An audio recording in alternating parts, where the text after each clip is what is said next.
Now I'll be logging into my website. We have hosted our website on Python Anywhere, which is the free hosting website available for hosting Django applications.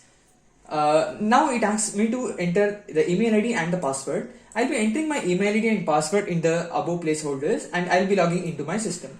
Now it redirects me to the second auth recording page where we record the sound authentication. To record this particular sound or generate the audio key, we'll be requiring the use of mobile phones. So I'll be logging into the Sonic Auth application, as you can see on the screen, and I'll be using my credentials to log in.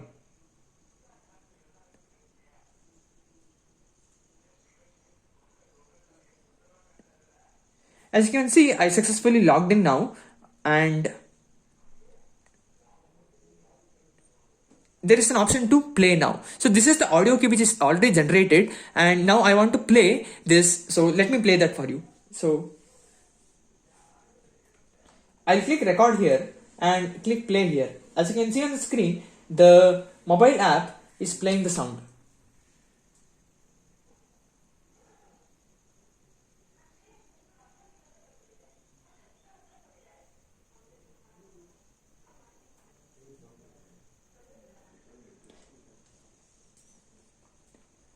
The sound was recorded successfully. Now I have clicked on stop recording.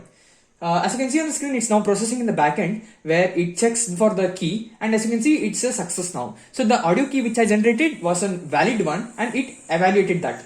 So now we land into our home page where we have different features available. We basically created a demo home page for it, and also there is a logout option available to close this particular authenticated session. Now let's look a close look into the logs. So I'll take you to the Python Anywhere dashboard. So this dashboard contains everything. So CPU usage, file storage, and this is the whole dashboard of the whole hosting service which we have used. And I can access any file or edit any files here. I'll go into the server logs now. As you can see on the screen, I'll reload the logs, and the latest logs will be appearing here. So as you can see, this was the test email ID which I have used, and I'll zoom into the logs and explain each logs. So this is the received sound data, the raw received sound data after decoding the PSK signal.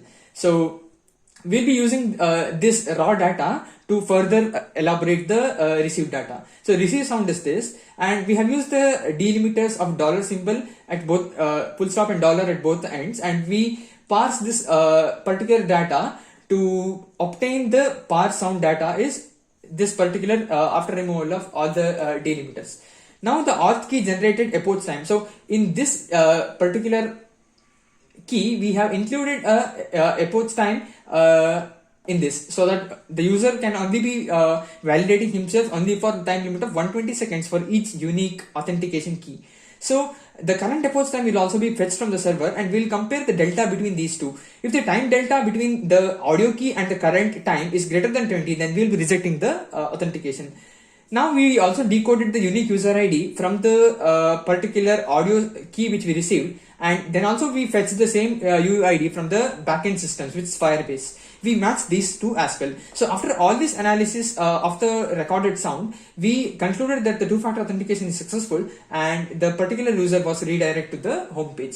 So in this manner, this whole the two-factor authentication works, and I can also log out of this to come back to the home page where we see the sign-in screen. So this was the end-to-end happy flow of our whole project. Yeah, thanks.